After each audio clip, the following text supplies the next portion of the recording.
నవద్వార పురమానే నయపట్నమందున నమ్మి నిదురాబోక మేలుకో, నమ్మి నిదురాబోతే నట్టేటిలో ముంచు నెమ్మదిని యోచించి మేలుకో. తోపక రూపక జ్ఞాపకముల జిక్కి రాపాడి చెడిపోక మేలుకో. ఆపోజ్యోతి పాపం వ్యాపారమంతయు మాపిలేపు గురుడు మేలుకో. శబ్ద స్పర్శ రూప రసగంధవనములు చెడి తిరుగుటెందుకు మేలుకో. నిబ్బరమును బూని దబ్బున గురి చేరి మబ్బునక మోదిరి మేలుకో. చిత్తమనే చోట వృత్తులనే తోట మత్తెక్కి తిరుగాక మేలుకో. ఉత్తబట్ట భయ లేమి లేదని గురుడు స్పష్టపరచే బాట మేలుకో. శుక్ల శోణిత జనిత శూద్ర కొంప తనువు శుచియాని భ్రమాయనక మేలుకో. కుక్క తోలు కన్నా తక్కువ దేనిపై మక్కువ పెట్టక మేలుకో. మలమూత్రముల రోత మైల కొంపను మంచి మడియాని మురియాక మేలుకో. మూలమింతయు లేని మురికి తోలు దీని ముచ్చాట లేదాని మేలుకో. నవద్వార పురమానే నయపట్నమందున నమ్మి నిదురాబోక మేలుకో.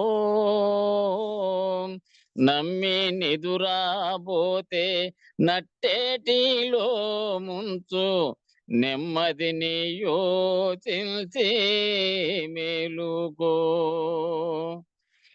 అక్కర మాలిన లెక్కలలో బడి నీవు చిక్కులు వందాక మేలుకో. ఒక్క నిమిషములోనే లెక్క తీరుపు చేసి చక్కపరచే గురుడు మేలుకో. అప్పు పత్రము మేను తాకట్టు పెట్టుచు అప్పుల పాలవక మేలుకో. అప్పు పత్రము చించి తాకట్టు విడిపించి ముప్పు ముంచే గురుడు మేలుకో. సంత కూటమి ఇది సంసారమనే భ్రాంతి చింతలు మునుగాక మేలుకో. నీ స్వంతమేమియు లేదు అంతయు గురు నీదే చింతేలా నీకింకా మేలుకో. పరమ గురుని పాద పద్మములు సేవించి పరమార్థమార్జించి మేలుకో. అరపు సొమ్ము ఎరుక ఎందుకు నీకింకా ఎరుక మరపులు లేక మేలుకో. నిజమును దిల్పెట్టి నిజ గురు వెంపటి లక్ష్మీ నరహరి జేరి మేలుకో. అభిమానమంతాయు హతమయ్యే ఈ రోత బ్రతుకంత భయలాయే మేలుకో. నవద్వార పురామానే నయపట్నమందున నమ్మి నిదురాబోక మేలుకో. నమ్మి నిదురాబోతే నట్టేటిలో ముంచు నెమ్మదిని యోచించి మేలుకో. జై సద్గురు ప్రభు మహారాజుకు జై. గురు పరంపరముకు జై. జై గురు. జై గురు.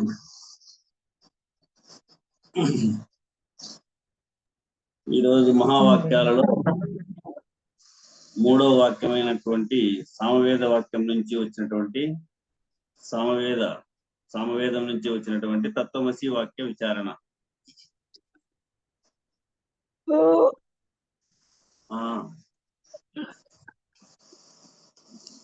నీటిలో పెట్టుకోమా.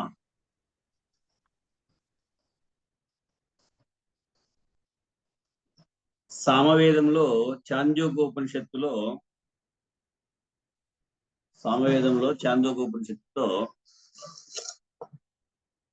ఏకమేవ ద్వితీయం సన్నామ రూప వివర్జితం సృష్టే పురాదు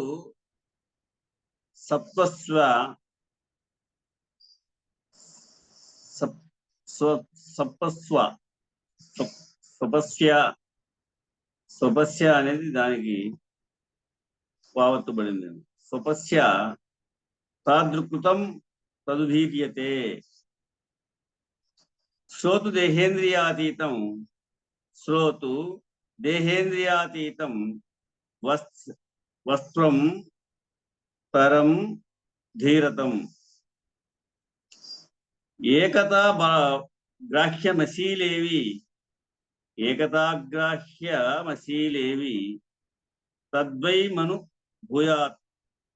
భూయతాం అని సామవేదంలో చాంద్యోగ ఉపనిషత్తులో ఈ 2 శృతులు తీసుకొని తత్వమసి అను సామవేద వాక్య ఉపదేశము ఎట్టనగా, ఇది ఉపదేశ వాక్యం. సామవేద వాక్యము ఉపదేశ వాక్యం. ఈ ఉపదేశ వాక్యం ఎట్లా అంటే, మహావాక్యం అనంగాను, ఈ మహావాక్యం అనగా తత్పదమనిన్ని, త్వం పదమనిన్ని, అసి పదమనిన్ని ముఖ్య పదములు 3. ఈ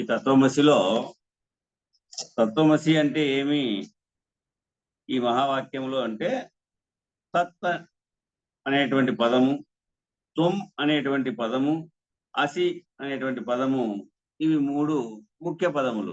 తత్వం అసి, తత్వమసి. ఈ 3 ఇందు వాచ్యార్థములు 2 గలవు. ఈ 3 గుర్తించాలంటే మనం ప్రార్థన చేసేటప్పుడు 3 కూడా గుర్తించవచ్చు. మొదట 2 శ్లోకాలు అయితేనే అఖండ మండలాకారం వ్యాప్తం ఏన చరాచరం తత్పదం దర్శితం ఏన తస్మై శ్రీ గురవే నమః. తర్వాత స్థావరం జంగమం వ్యాప్తం యత్కించిత్ చరాచరం త్వం పదం దర్శితం ఏన తస్మై శ్రీ గురవే నమః. ఇక అసిపదము చిన్మయం వ్యాపితం సర్వం త్రైలోక్యం సచరాచరం అసిత్వం దర్శితం ఏన తస్మై శ్రీ గురవే నమః. ఇట్లా తత్పదం, త్వం పదం, అసిపదం అనేటువంటి విషయము మనం ప్రార్థన చేసేటువంటి ప్రార్థనా శ్లోకాల్లోనే 3వ, 4వ, 5వ శ్లోకం ఖచ్చితంగా వస్తాయి గమనించగలిగితే. అది ఇందు వాచ్యార్థములు 2 గలవు. ఈ మూడిట్లో వాచ్యార్థములు 2. అవి ఎట్లనగా తత్పదానికి వాచ్యార్థం ఈశ్వర స్వరూపం. తత్పదానికి వాచ్యార్థమేమి? ఈశ్వర స్వరూపం. తొంపదానికి వాచ్యార్థం జీవస్వరూపం. అసిపదానికి వాచ్యార్థం ఈ రెంటికిని ఐక్యం, శివజీవైక్య సంధానము అంటారు దీన్ని.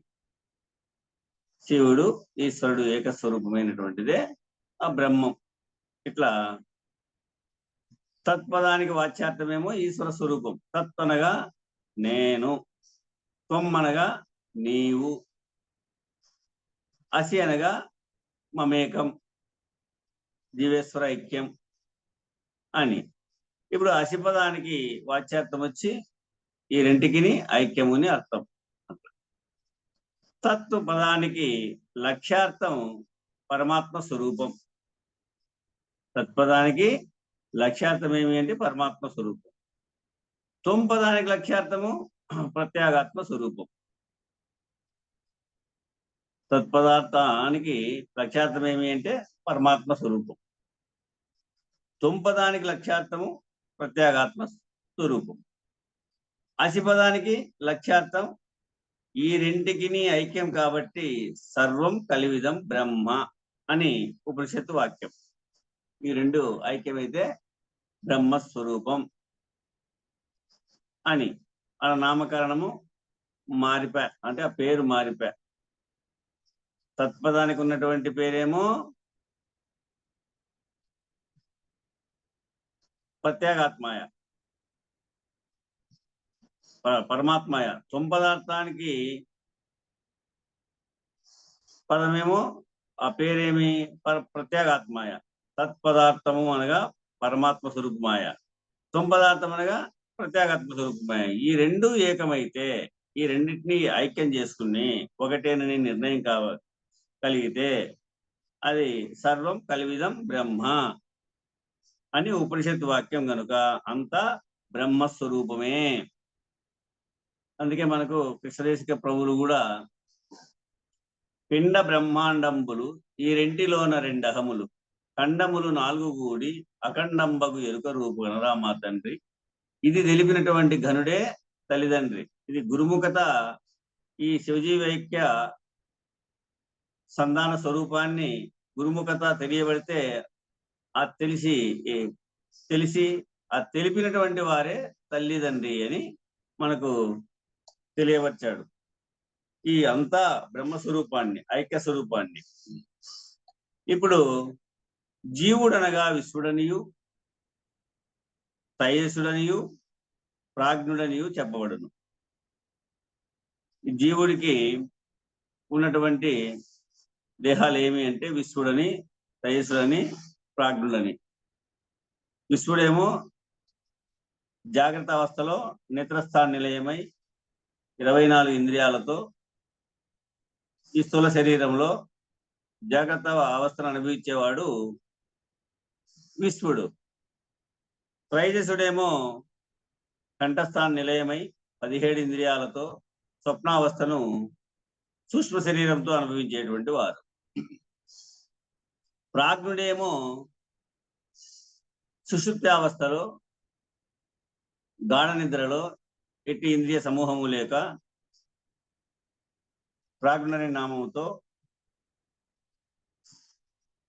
కారణ శరీరంలో నిద్రావస్థలో ఉండేటువంటి వాడు. అవస్థ నిద్ర, సుషుప్త అవస్థ. ఇట్లా విశ్వడనగా స్థూల శరీర అభిమాని. మళ్ళీ ఇక్కడే వివరించాడు. విశ్వడనగా స్థూల శరీర అభిమాని, తైజసుడనగా సూక్ష్మ శరీర అభిమాని, ప్రాజ్ఞుడనగా కారణ శరీర అభిమాని. ఇది జీవ లక్షణం. ఇక ఈశ్వరుడనగా విరాట్ అనియు, హిరణ్య గర్భుడనియు, అవ్యాకృతుడనియు చెప్పబడింది. ఈశ్వరుడనగా ఈ బ్రహ్మాండ శరీరం. ఇది ఈ బ్రహ్మాండ శరీరంలో ఈశ్వరుడనగా విరాట్ అనియు, హిరణ్య గర్భుడనగా సూత్రాత్మ, అవ్యాకృతుడనగా అంతర్యామి. ఈ విధంగా చెప్పబడింది. విరాట్ అనగా సమిష్టి స్థూల శరీర అభిమాని. విరాట్ అంటే ఈ సమిష్టి శరీరానికి అభిమాని. హిరణ్య గర్భుడు అనగా సమిష్టి సూక్ష్మ శరీరానికి అభిమాని. అవ్యాకృతుడు అనగా సమిష్టి కారణ శరీర అభిమాని. ఇది ఈశ్వర లక్షణం. ఈ రెండు ఐక్యం ఎట్లనగా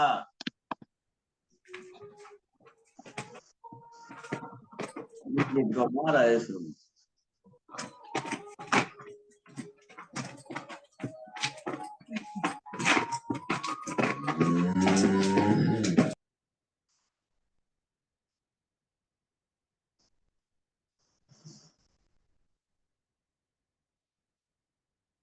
ఇక్కడ విరాట్ అనగా సమిష్టి స్థూల శరీర అభిమాని. హిరణ్య గర్భుడు అనగా సమిష్టి సూక్ష్మ శరీర అభిమాని. అవ్యాకృతుడు అనగా సమిష్టి కారణ శరీర అభిమాని. ఇది ఈశ్వర లక్షణం. ఈ రెంటికి ఐక్యము ఎట్లాగనగా వ్యష్టి అనగా ఒకటి, సమిష్టి అనగా అనేకం. వ్యష్టి అనగా ఒకటి, సమిష్టి అనగా అనేకం. సమిష్టిలో వ్యష్టి అంతర్భూతమాయే. ఈ సమిష్టిలో వ్యష్టి అంతర్భూతమై ఉంది. అంటే నీవుగా, నేనుగా, కోడిగా, కుక్కగా, పిప్పీల కాది బ్రహ్మ పర్యంతము 84 లక్షల జీవరాశి స్వరూపం కదా. ముక్కలు ముక్కలుగా ఉండేదంతా కూడా ఒకటిగా, అంటే అది సమిష్టిలో వ్యష్టి అంతర్భూతమయ్యే కనుక ఈశ్వరుడు అనగా జీవాత్మలని చెప్పబడును. ఈశ్వరుడు అనగా జీవాత్మలని చెప్పబడును. ఈ జీవాత్మలన్నీ కలిపి ఈశ్వరుడు. పిపీలకాది బ్రహ్మ పర్యంతము ఉన్నటువంటి ఈ జీవరాశి స్వరూపం అంతా ఒక ఏకాత్మ స్వరూపంగా తెలియబడితే ఒకే ఈశ్వర స్వరూపము అని గుర్తు. అనేక జీవులు కలిసి కదా ఈశ్వరుడాయను. ఈ అనేక జీవులు కలిసే ఈశ్వరుడాయ. కాబట్టి జీవేశ్వరుల ఐక్యం స్వభావమే కదా. చూడండి, ఇక్కడగా మనకు తెలియబడే జీవేశ్వరుల ఐక్యం స్వభావమే కదా. ఇది ఐక్య నిష్కర్ష. ఇంకా ఇక్కడ తేడా లేదు. ఇదే ఐక్య నిష్కర్ష. ఈ సామవేదంలో ఉన్నటువంటి తత్వమసి వాక్యం చేత, ఉపదేశ వాక్యం చేత నీవెవరో పరబ్రహ్మ స్వరూపంగా, నువ్వు ఏకాత్మ స్వరూపంగా, బ్రహ్మాకార ఉట్టిగా బ్రహ్మమొక్కటే పరబ్రహ్మమొక్కటే అనేటువంటి నిర్ణయంగా తెలియబడాలంటే ఈ తత్వమసి వాక్యము, ఇది ఉపదేశ వాక్యం. తర్వాత ఇక అనుభవం ఎట్టాగంటే, ఇది నిష్కర్ష కరెక్టే. ఇక అనుభవం ఎట్టాగంటే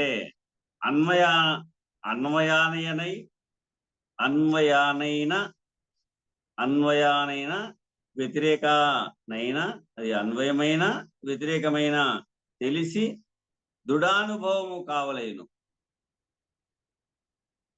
అన్వయానైనా లేక వ్యతిరేకానైనా కూడా తెలిసి దృఢానుభవము కావలేను.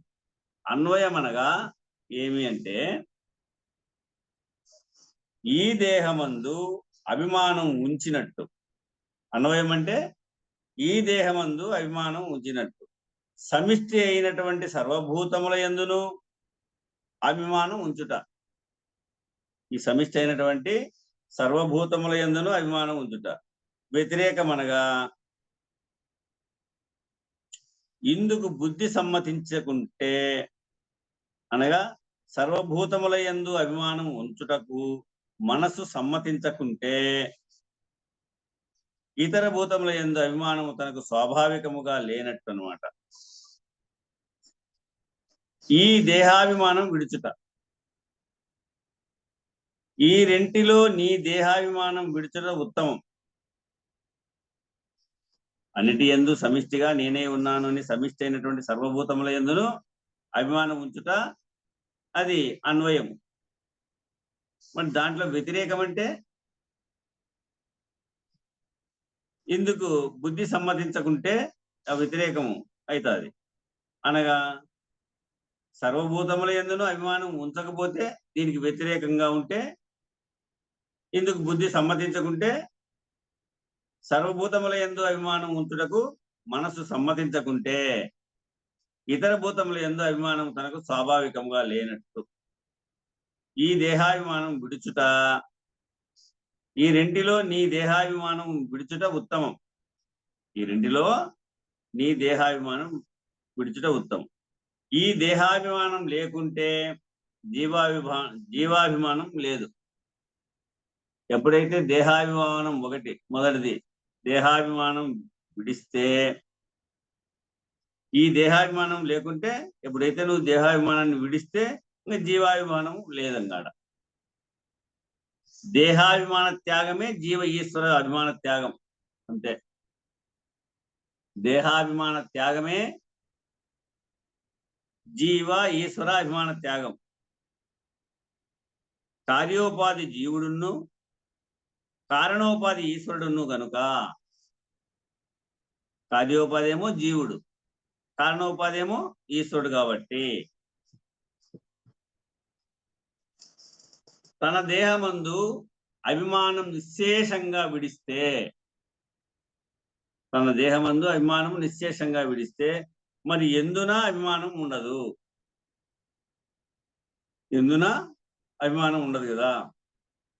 ఆ విధంగా కార్య కారణోపాధులు రెండునూ తానే గళితమవును. కార్య కారణోపాధులు రెండును తానే గళితమవును. అదే మాయాతీతమైనటువంటి బ్రహ్మస్వరూపం. అదే రెండు, ఈ కార్యము కారణోపాధులు రెండును కలిగి ఒకటై అదే మాయగా అయి దాన్ని మాయ అంటారు. దానికి ఆ మాయకు అతీతమైనటువంటి బ్రహ్మస్వరూపం పరబ్రహ్మస్వరూపం అని తెలియబడతారు. ఈ మాయకు అతీతమైనటువంటిది బ్రహ్మస్వరూపం, ఏక బ్రహ్మస్వరూపం. ఈ శివజీవైక్య సంధాన స్వరూపంలో జీవుడు శివుడు ఏకస్వరూపం పొందినప్పుడు అదే బ్రహ్మమాయ, అదే బ్రహ్మస్వరూపం. ఇది ఇంతవరకు వాచ్యార్థంగా తెలియవచ్చాడు. ఇక లక్ష్యార్థం ఎట్లనగా, ఈ లక్ష్యార్థాన్ని మనము గుర్తించగలగాల. ప్రత్యేగాత్మ ఎరుగుటయే జ్ఞానం. ప్రత్యేగాత్మను ఎరుగుటయే జ్ఞానం. ప్రత్యేగాత్మనగా నీవేను, నీవెవరో నీవెరుగుట. ప్రత్యేగాత్మ అంటే ఏమి? నీవేను. ప్రత్యేగాత్మ అయినటువంటి నిన్ను నీవు ఎరుగుటయే త్వం. ప్రత్యేగాత్మ అయినటువంటి నిన్ను నీవు ఎరుగుటయే త్వం. పద పరిశోధనమని ఆత్మజ్ఞానమని చెప్పదగును. దీన్ని ఏమంటారు? పద పరిశోధనమని. త్వంపద, తత్పద, అసిపద యొక్క పద పరిశోధనము చేసుకొని దీన్ని ఆత్మజ్ఞానమని చెప్పదగును. ప్రత్యేగాత్మ అయినటువంటి నిన్ను నీవు ఎరిగినంతటా, ప్రత్యేగాత్మైనటువంటి నిన్ను నీవు ఎరిగిన తర్వాత ఎరిగినంతట్లోనే అది ఐక్యమయ్యే పరిణమించును. నిన్ను నీవు ఎరిగిన అంతలోనే అది ఐక్యమై పరిణమిస్తుంది. కాబట్టి ప్రత్యేగాత్మ అనగా శరీరత్రయాధిష్టానమైనటువంటి సచ్చిదానంద సాక్షిత్వ లక్షణమై ఉండును. 3 శరీరాలను అధిష్టానమై శరీరాత్రయాధిష్టానమైనటువంటి, అంటే స్థూల సూక్ష్మ కారణ, ఈ 3 శరీరాలకు అధిష్టానమైనటువంటి సచ్చిదానంద సాక్షిత్వ లక్షణమై ఉండాలి ఈ ప్రత్యేగాత్మ, పరమాత్మ అంటే. సమిష్టి వెష్టులు రెండును, సమిష్టి వెష్టి, వెష్టి అనగా జీవుడు, సమిష్టి అనగా ఈశ్వరుడు. ఈ సమిష్టి వెష్టులు రెండును ఒక్కటే కనుక రెండు విధాలైనటువంటి అధిష్టానం ఒక్కటే. ఈ సమిష్టి వెష్టులు రెండును ఒక్కటే కనుక 2 విధాలైనటువంటి అధిష్టానం కూడా ఒక్కటే. ఘటాకాశ మహాకాశములనే 2 అభేదముగా ఒకటిగా నుండిన్ని ఘట మహత్వాదులు ఉపాధి వల్ల ఘట మహాకాశములనేటువంటి నామ మాత్రమైనట్లు ఇది ఇది ఒక్కటే ఘటాకాశ మహాకాశము. ఘటాకాశం అనగా జీవుడు ఉండేటువంటి స్థానము అంటే ప్రత్యేగాత్మ స్థానం. మహాకాశం అనగా ఈశ్వర స్థానము అంటే పరమాత్మ స్థానం. ఈ ఘటాకాశ మహాకాశ ఇగో అందుకే సప్తభూతములకు సాక్షిభూతుడవు నీవు అంటే ఈ రెండు భూతాలు, 5 భూతాలేమో భూమి, నీరు, అగ్ని, వాయువు, ఆకాశము. తర్వాత ఘటాకాశ మహాకాశము అవి 2 7. సప్తభూతములకు సాక్షిభూతుడవు నీవు అని వెంకటాచలం స్వామి తత్వంలో రాశాడు.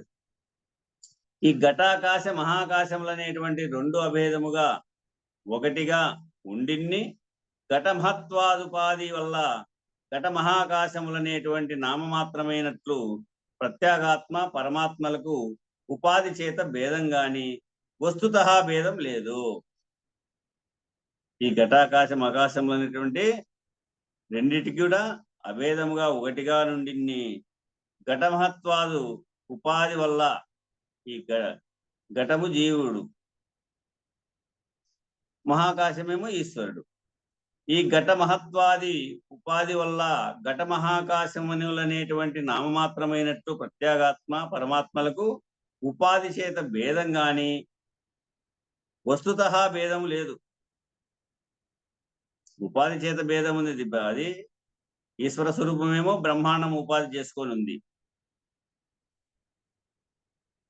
జీవస్వరూపమేమో పిండాండాన్ని ఉపాధి చేసుకొని ఉంది. అంటే ప్రత్యేగాత్మేమో జీవుడాయే, పరమాత్మేమో ఈశ్వరుడాయే.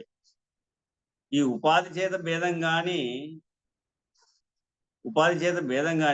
వస్తుతః భేదం లేదు. రెండు ఒకటే. ఘటమందు ఉండే ఆకాశమునకు పూర్ణత్వ అభిన్నముగా ఉన్నప్పటికీ ఈ ఘటమందు అంటే పిండాండమందు ఉండేటువంటి ఆకాశమునకు అది పూర్ణత్వ అభిన్నముగా ఉన్నప్పటికీ మహాకాశమునకు చెప్పినట్లు ఘటాకాశమునకు చెప్పలేదు. ఘటం పోతే ఆకాశ మాత్రమే, ఈ 2 పేర్లు లేనట్లే. ఘటం పోతే ఆకాశం మాత్రమే ఉండేటువంటి 2 పేర్లు పోయినట్లే. ఏది? ఘటాకాశం పోయే, మహాకాశము పోయే. కాబట్టి దేహాభిమానం తీయబడింది.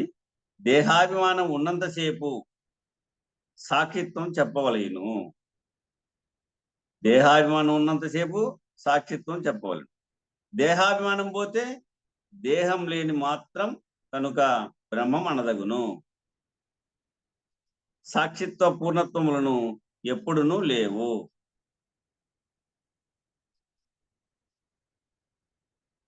అయితే తత్వమసి అను మహావాక్యమును లక్ష్యార్థంగా జహర్లక్షణము, అజహర్లక్షణము, జహదజహర్లక్షణములచే ఎట్లు వివరించవలయును అనగా, జహర్లక్షణం అనగా త్యాగం, అజహర్లక్షణం అనగా అత్యాగం అంటే త్యాగం కానిది. జగదజహర్లక్షణం అనగా త్యాగాత్యాగం. జగదజహర్లక్షణం అనగా త్యాగాత్యాగం అంటే త్యాగము కానిది, త్యాగమైనది. త్యాగము, త్యాగం కానిది. ఇదే త్వం. పదశబల భాగం త్యాగం చేయవలేను. పద శబల భాగం త్యాగం చేయాల. దాని పేరు జహర్లక్షణం. త్వం పద శుద్ధ భాగం వచ్చి అంగీకరించవలేను. త్వం పద శుద్ధ భాగం అంగీకరించాల. దాని పేరు అజహర్లక్షణం. దాన్నే తత్ పద శబల భాగం, తత్పద శబల భాగం, దీన్ని త్యాగం చేయవలను. దాని పేరు జహర్ లక్షణం. తత్పద శుద్ధ భాగం అంగీకరించవలేను, దాని పేరు అజహర్ లక్షణం. ఈ రెండు లక్షణముల చేత త్వంపద తత్పద శుద్ధ భాగానికి ఐక్యం కుదరదు. ఈ రెండు లక్షణముల చేత త్వంపద తత్పద శుద్ధ భాగానికి ఐక్యము కుదరదు. ఇందుకొరకే వేదాంత శాస్త్రములో జహదజహర్ లక్షణమును అంగీకరించి ఉన్నారు. ఇవి రెండింటికి కుదరదు కాబట్టే మూడవదైనటువంటిది జహదజహర్ లక్షణాన్ని తీసుకున్నారు. ఈ జహదజహర్ లక్షణం అనగా ఏమి అంటే త్వం పద తత్పద శబల భాగం వ్యష్టి సమిష్టి రూపం ఒక్కటే. ఈ త్వం అంటే నీవు, తత్ అంటే నేను, ఈ రెండు, పద శబల భాగం వ్యష్టి సమిష్టి రూపంగా ఒకటే. ఇందుకొరకు మాయ అవిద్యమయమైంది. ఇందుకొరకు మాయ అవిద్యమయం శబల భాగం త్యాగం చేయవలేను. ఈ మాయను, ఈ అవిద్యా భాగాన్ని, ఈ అవిద్యామయాన్ని, శబల భాగమాన్ని త్యాగం చేయాలి. త్వంపద తత్పద శుద్ధ భాగము అంగీకరించవలేను. ఇప్పుడు త్వంపద తత్పద శుద్ధ భాగం అంగీకరించాలంటే త్వంపద శుద్ధ భాగం పేరేమో ప్రత్యక్ష చైతన్యం. త్వంపద శుద్ధ భాగం పేరేమో ప్రత్యక్ష చైతన్యం అంటే వ్యష్టి. తత్పద శుద్ధ భాగం పేరేమో పూర్ణ చైతన్యం అంటే సమిష్టి, పూర్ణ చైతన్యం. ఆ పూర్ణ చైతన్యము ప్రత్యక్ష చైతన్యము ఒక్కటి ఉన్నది, అంతే, ఒక్కటే ఉంది. ప్రత్యక్ష చైతన్యమే చైతన్యము. ప్రత్యక్ పూర్ణం రెండు శబలలు, ప్రత్యక్ పూర్ణము రెండు శబలలు. ఆ చైతన్యానికి మాయ అవిద్య వలన వచ్చినవి. అచైతన్యానికి చైతన్యం కాని దానికి, అచైతన్యానికి మాయ అవిద్య వలన వచ్చినాయి. మాయ అవిద్య నిరసన చేస్తే శబల జీవాత్మ. ఈ మాయను అవిద్యను నిరసన చేస్తే శబల ఏమైంది? జీవాత్మ. శబల ఈశ్వరత్వం పాయను. చైతన్యము ప్రత్యక్ పూర్ణము ఈ రెండు శబ్దాలు పోయెను. చైతన్యము ప్రత్యక్ పూర్ణం ఈ రెండు శబ్దాలు పోయ, మిగిలింది కేవల చైతన్యం. మిగిలినది కేవల చైతన్యం. ఈ కేవల చైతన్యం మాత్రం అదే జీవస్వరూపం, అదే ఈశ్వర స్వరూపం. పరంతు అక్కడ జీవత్వ ఈశ్వరత్వ పేరు లేదంగాడ. చూడు, అదే జీవస్వరూపము, అదే ఈశ్వర స్వరూపము. పరంతు అక్కడ ఈ జీవత్వము ఈశ్వరత్వం పేరు లేదంగా. ప్రత్యేకత్వము పూర్ణత్వం పేరు లేదు, కేవల చైతన్యం మాత్రం ఉంది. అదే బ్రహ్మం ఒక్కటే, పరబ్రహ్మం ఒక్కటే అనేటువంటి బ్రహ్మస్వరూపం ఒకటే ఉంది, అంతేగా. ఇందుకొరకు జహదజహర్ లక్షణం మూడోది వేదాంత శాస్త్రమందు అంగీకరించి ఉన్నారు. ఈ విధంగా తెలియబడతాది అనేటువంటి విషయం కోసం ఇందుకొరకై జహదజహర్ లక్షణము మూడోదైనటువంటి వేదాంత శాస్త్రమందు అంగీకరించారు. అనగా వాడే వీడు, వాడును వీడును ఒక్కటియే. వాడే వీడు, వాడును వీడును ఒక్కటియే. దీనికి ఆ దేవదత్తుడే ఈ దేవదత్తుడు అని ఉదాహరణ వాక్యం అన్నమాట. ఆ దేవదత్తుడే ఈ దేవదత్తుడు. ఎక్కడో కాశీయాత్ర పోయినప్పుడు ఒక వ్యక్తి కనపడినాడు. మన పరిసర ప్రాంతాల్లో వ్యక్తే ఆడ కనపడినాడు. మళ్ళీ కొద్ది కాలానికి, కొన్ని సంవత్సరాలకు మళ్ళా మన ఏరియాలో ఆయన కనపడినాడు. ఈయనే కదా మనం ఆ కాశీలో ఆ రోజు చూసి పలకరించినటువంటి వ్యక్తి అన్నట్టు. ఆ దేవదత్తుడే, ఆడ దేవదత్తుడు అనేటువంటి వ్యక్తి కనపడినాడు. మళ్ళీ ఈట కనపడినాడు. కొంతకాలానికి, కొన్ని సంవత్సరాల తర్వాత మన ప్రాంతమే అనుకోండి, ఈ ధర్మారం చుట్టుపక్కల ప్రాంతంలో వ్యక్తే పోయింటాడు. ఆడ కనపడినాడు, పలకరించినాం. అప్పుడు తెలియదు ఈ ప్రాంతం వ్యక్తి అని. మళ్ళీ ఈ ప్రాంతంలో ఆయన కనపడినాడు. కనబడితే ఓహో, ఆ దేవదత్తుడే ఈ దేవదత్తుడు అని ఉదాహరణ వాక్యం. ఆ యొక్క జీవుడే ఈ ఈశ్వరుడు, ఆ యొక్క ప్రత్యేగాత్మే ఈ పరమాత్మ. ఇట్లా తొంపద తత్పద ఐక్య స్వరూపంతో నేను బ్రహ్మనైతిని అనేటువంటి నిర్ణయం. తత్వమసి బ్రహ్మ, నేను బ్రహ్మనైతిని అని 3వ వాక్యం నిర్ణయమైంది. అది ఉపదేశ వాక్యం, సామవేద నుంచి వచ్చినటువంటి వాక్యం. ఇక 4వ వాక్యం అధర్వణ వేద మహావాక్య అయమాత్మ బ్రహ్మ వాక్య విచారణ.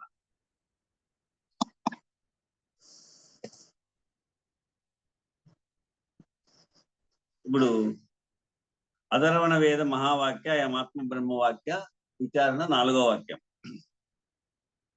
అధర్వణ వేదము మాండ్యోకోపనిషత్తులో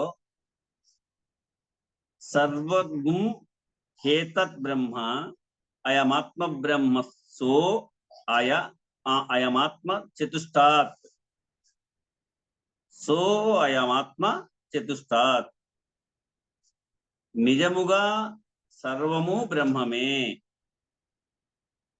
నిజంగా సర్వము బ్రహ్మమే, లోనున్న ఈ ఆత్మ బ్రహ్మమే, ఆత్మకు పాదాలు 4 గలవు అని అర్థం. ఆత్మకు పాదాలు 4 గలవు అని అర్థం. సర్వము బ్రహ్మమే అనగా దృశ్య జగత్తు అంతా బ్రహ్మం యొక్క రూపమని సూచించబడింది.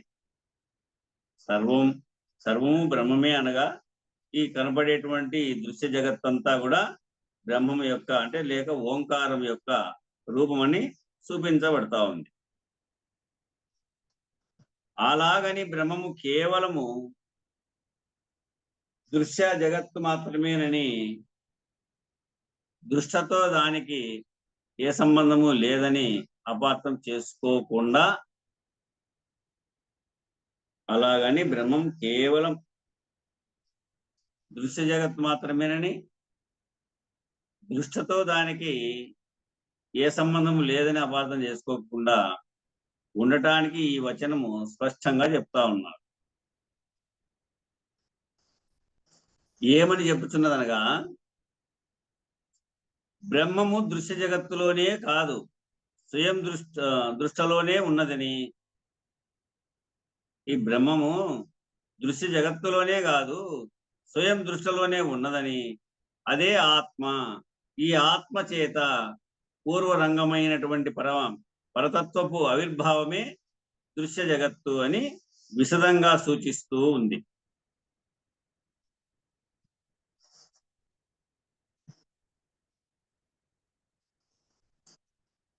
ఏమని చెబుతున్నదంటే, బ్రహ్మము దృశ్య జగత్తులోనే కాదు, చూసేది ఈ చూడబడేటువంటి వాటిలోనే కాదు, స్వయం దృష్టిలోనే ఉందని. స్వయం దృష్టిలోనే ఉంది. నువ్వు చూస్తేను, నువ్వు తెలియబడితేను బ్రహ్మం కాలే, అది జన్మతః బ్రహ్మమయ్యే ఉంది. స్వయం దృష్టిలోనే ఉన్నది, అదే ఆత్మ.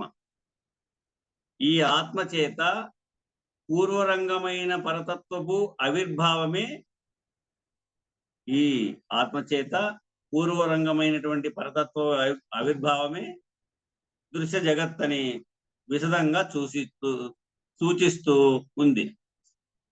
ఈ పరతత్వ దృష్టిలో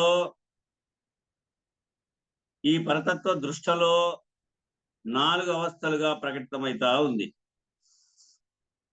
ఒకటేమో జాగ్రత్త అవస్థ, 2 స్వప్నావస్థ, 3 సుషుప్తి అవస్థ, 4 తురియావస్థ. ఈ విధంగా ఈ దృష్టలో, ఈ పరతత్వం యొక్క దృష్టలో 4 అవస్థలు ప్రకటితమైతా ఉంది. అదే 4 అవస్థలు అనుభవిస్తా ఉండేది. జాగ్రత్త అవస్థ, స్వప్నావస్థ, సుషుప్తావస్థ, తురియావస్థ అని చైతన్యం యొక్క ఈ 4 స్థితులను ఇక్కడ ఆత్మ యొక్క 4 పాదములుగా వ్యవహరించడమైనది. 4 పాదములుగా వ్యవహరించడమైనది కాగా నాణ్యములోని 4 పావలాలుగా అని దీని అర్థం చెబుతారు. 1 రూపాయి ఉంది కదా, 1 రూపాయిలో 4 పావలాలు ఎట్లా దాగి ఉన్నాయో అట్లా ఈ 4 పాదములు 4 నాణ్యములు కదా 4 పావలాలుగా ఉన్నట్లు అర్థం చెప్తారు. ఆ 4 పావలాలే మొత్తం నాణ్యం అంటే రూపాయి. ఆ 4 పావలాలే మొత్తం కలిపి ఒక నాణ్యం, అదే రూపాయి. ఈ ఉదాహరణ నందును 4వ పావు తక్కిన వాని కంటే విలక్షణమైనది. ఈ ఉదాహరణ నందును 4వ పావు అంటే తురియావస్థ, 4వ పావు అంటే తురియావస్థ. ఈ 4వ పావు తక్కిన వాని కంటే విలక్షణమైనది. అందుచేతనే శ్రీ అనుభవానంద స్వాముల వారు అచల సింధువు పిండ బ్రహ్మాండలయ ప్రకరణం నందు పరమాత్మయే చతుర్థ పాదము అని అన్నారు. ఎందుకనగా ఈ 4వది జ్ఞేయ విషయం మిగిలినటువంటి ఈ 4వది జ్ఞేయ అంటే విషయం మిగిలిన 3ను దానికి దారి చూపేటువంటి నిమిత్తాలుగా నిలుస్తాయి. ఈ జ్ఞేయ వస్తువును, ఈ 4వదైనటువంటి జ్ఞేయ వస్తువును ఇక విషయం మిగిలినటువంటి ఈ 3 ఉన్నాయే, విషయం మిగిలినటువంటి 3ను దానికి దారి చూపే నిమిత్తాలుగా నిలుస్తాయన్నమాట. ఈ స్థూల సూక్ష్మ కారణానికి అంటే జాగ్రత్త, స్వప్న, సుషుప్త అవస్థలకు. అందుకే మనకు సామవేదంలోనేమో తత్వమసి అను మహావాక్యం వలన సృష్టికి పూర్వం అద్వితీయమై నామరూపక్రియలేమి లేక ఏకమై నిత్యమై ఏది ఉన్నదో అదే తత్పద లక్ష్యార్థము, అదే శుద్ధ వియత్, అదే గురువు, అదే గురువు. ఇక దేహేంద్రియ మనోబుద్ధి అహంకారములకు సాక్షి అయి తేజరిల్లుచున్నటువంటి వారే తొంపద లక్ష్యార్థమైనటువంటి జీవుడు లేదా ప్రత్యేగాత్మ. ఈయన్న కూడా హిరణ్మయ వర్ణమగు మఠావరణం కలదు. ఈ మాయామయమైనటువంటి మఠావరణం భ్రాంతి స్వరూపమని తీసివేసిన అంతా తానైనటువంటి బట్ట బయలున గురుస్వరూపమే ఉన్నది. కాబట్టి ఆవరణ రహితం చేయుటయే ఐక్యం. ఈ గుర్తెరిగే శరీరావరణము త్యాగమైన తర్వాత, ఈ గుర్తెరిగేటువంటి శరీర ఆవరణమును త్యాగమైన తర్వాత మిగిలినదే బట్ట బయలైన గురుస్వరూపము. ఇట్లు గురు శిష్యుల అనగా ఆత్మ పరమాత్మలు ఏకమైన తర్వాత, ఈ విధంగా గురు శిష్యులు అనగా అంటే ఆత్మ పరమాత్మలు ఏకమైన తర్వాత ఉన్నదే కేవల జ్ఞానమూర్తి అయినటువంటి అవ్యక్తాక్షర పరబ్రహ్మమైనటువంటి పరమ పురుషుడైన స్వయం ప్రకాశం. అదే గురువు శిష్యుడాయే, శిష్యుడు గురువాయే, గురువు శిష్యుల సందు గుర్తొక్కటాయే, గురువు శిష్యుల సందు గుర్తు తానెరిగితే. ఆ గుర్తు దిగుతా ఉన్నాడే అదే ఆత్మ పరమాత్మలు ఏకమైనటువంటి తర్వాత ఉండేటువంటి కేవల జ్ఞానమూర్తి. ఆ గుర్తు తానెరిగితే అప్పుడు ఏమైంది? ఆ గుర్తెరిగే శరీరావరణం త్యాగమైన తర్వాత మిగిలేది ఏముంది అంటే ఆ బట్ట బయలే. ఏమి? గుర్తు తానెరిగితే గుర్తు లేకపోయే పరిపూర్ణమాయే. ఇది అంతా తానైనటువంటి బట్ట బయలున గురు స్వరూపమే ఉంది కాబట్టి ఆవరణ రహితం చేయుటే ఐక్యము. చూడండి కరెక్ట్ గా మనం మంగళారతి చెప్పుకునేటువంటి పదానికి ఈ గుర్తెరిగే శరీర ఆవరణ త్యాగమైన తర్వాత ఆ గుర్తు లేకపోతే అంతా పరిపూర్ణమే అని ఆడ. ఇది మిగిలినదే బట్టబయలైనటువంటి గురు స్వరూపము. ఇట్లు గురు శిష్యులు అనగా ఆత్మ పరమాత్మలు ఏకమైన తర్వాత ఉన్నదే కేవల జ్ఞానమూర్తి. ఆ జ్ఞానమూర్తి అయినటువంటి అవ్యక్తాక్షరం అలా వ్యక్తపరిచేది లేదు, ఒక్కటే ఏకస్వరూపమై అవ్యక్తాక్షర పరబ్రహ్మమైనటువంటి పరమ పురుషుడైనటువంటి స్వయం ప్రకాశం అక్కడ అవ్యక్త స్వరూపంగా ఉండి ద్వయభావం చెందాడనుకో, వాటికి కోరిక కలిగిందంటో కామన కలిగిందనుకో ఏమైతాడు? అవ్యక్తం నుంచి మహత్ అవుతాడు, మహత్ నుంచి మహాంకారం అవుతాడు. ఈ విధంగా విస్తరణ చెందుతూ వస్తుంది పరిణామతి. ఈ విధంగా పరిణామం చెందుతూ వస్తాడు. ఇక్కడ స్వప్రకాశ పరోక్షత్వం అయమిత్యుతో మతం అహంకాది దేహతం ప్రత్యాగాత్మాది గీయతే అని శ్లోకం చెప్పాడు. ఇక్కడ దీనికి తాత్పర్యం ఏమి అంటే, పై విచారణను బట్టి పిండాండములో గల దేహేంద్రియాది ప్రపంచ అధిష్టాన అవస్థాత్రయ సాక్షి స్వరూపుడైనటువంటి ప్రత్యేగాత్మ, ఈ పైన మనం విచారించినటువంటి విచారణను బట్టి పిండాండములో గల దేహేంద్రియాది ప్రపంచ అధిష్టాన అవస్థాత్రయ, ఈ దేహంలో ఈ ఇంద్రియ సమూహం అంతా వేసుకొని 96 తత్వాలతో అధిష్టాన అవస్థాత్రయ 3 అవస్థలు, ఆ అవస్థాత్రయ సాక్షి స్వరూపుడైనటువంటి ప్రత్యేగాత్మ బ్రహ్మాండాతీత స్థానము అంటే ఇది విశ్వాండం అనమాట. బ్రహ్మాండానికి అతీతంగా ఉండే స్థానం ఏది? విశ్వాండం. ఆ బ్రహ్మాండ అతీత స్థానంలో గల గురుస్థానము అలంకరించెను. ఎప్పుడు గురువుని చూసాం మనం, ఎక్కడ ఉన్నాడో.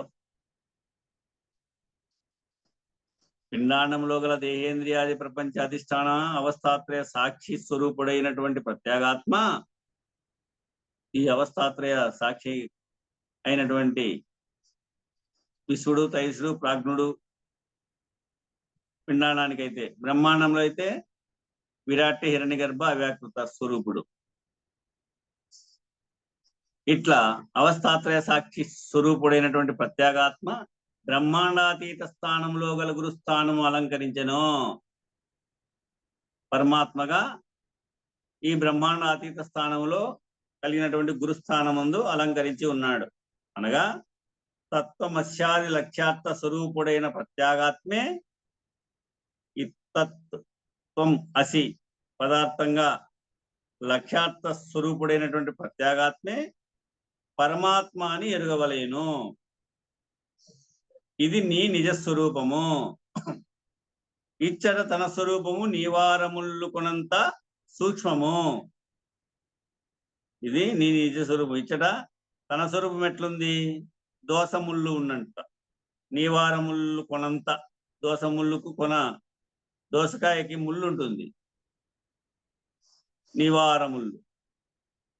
ఆ ముళ్ళు కొనంత, మళ్ళా ముళ్ళంతా కూడా కాదు, ఆ నీవారముళ్ళకున్నటువంటి కొనంత సూక్ష్మం. కాబట్టి ఈ పరమాణువు గురు స్వరూపమని నిశ్చయించుకోవలను. ఇదే అద్వితీయము. ఇట్టి అద్వితీయ పరబ్రహ్మమును దర్శించినప్పుడు ఏమైతా ఉన్నావు? నీవే పరమాత్మయే ఉంటావు. ఇంకా గురువు అని మొక్కేదని మొక్కించుకునేదని లేవాడ. అజ్ఞానం చేత నాకు పరాగా ఉన్నాడు, నేను వేరు, నాకు పరాగా ఉన్నాడు, నన్ను రక్షింపబడుతున్నాడు, నేను తప్పు చేసే శిక్షిస్తేవాడున్నాడు అనేటువంటి నిర్ణయంగా ఉన్నప్పుడేమో మొక్కుతావు. ఆశీర్వాదం తీసుకోవాలనుకుంటావు. అది నీవే ఉన్నప్పుడు ఇంకేముంది, నీ కాళ్ళకు నువ్వేది మొక్కేది? ఇట్టి అద్వితీయ పరబ్రహ్మమును దర్శించుతున్నప్పుడు నీవే పరమాత్మై ఉంటావుగా. నీవు ఎప్పుడు జీవుడు కావుగా. ఈ విచారణ చేత నువ్వు ఆ పరమాత్మయే ఉన్నప్పుడు నీవు ఎప్పటికీ జీవుడు కావు. నీవు చైతన్య స్వరూపుడమైనటువంటి ఆత్మవు. అయమాత్మ బ్రహ్మ. ఇతరమైనటువంటి దృశ్యమంతా జడ పదార్థములు. కాబట్టి నీవు సర్వభ్రాంతులు వదలి జనన మరణములు లేని వాడవై ఉండుము. దృశ్యము జడము నీవు కావు. ఈ చూసేది, ఈ చూడబడేదంతయు నీవు కావు. శృతులు దీనినే చెప్తా ఉన్నాయి. ఈ శృతి ప్రమాణము వీటినే తెలియపరుస్తా ఉన్నాయని చెప్పి వీటికి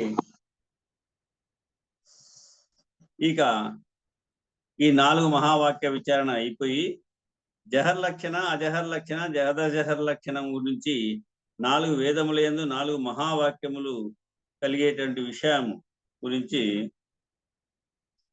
రేపు సీతారామాంజనేయ సంవాదంలో విషయాన్ని తెలియవరుస్తాడు. ఇది కాలం సరిపోయింది, ఇంకొక నిమిషమే ఉంది. మంగళం చెప్పండి. మంగళము మంగళంబు మహనీయ గురునికి మంగళంబు. సర్వులు శరణు కోరే సాధు స్వరూపునికి మంగళంబు. మంగళం గురుదేవాయ మహనీయ గుణాత్మనే సర్వలోక శరణ్యాయ సాధు రూపాయ మంగళం. జై సద్గురు ప్రభు మహారాజుకు జై. శ్రీ పూర్ణానంద పుల్లయార్య సద్గురు ప్రభు మహారాజుకు జై. శ్రీ వివేకానంద భండార్ సుబ్బయార్య సద్గురు ప్రభు మహారాజుకు జై. గురు పరంపరముకు జై. గురు భక్త మండలికి జై. జై గురు. జై గురు.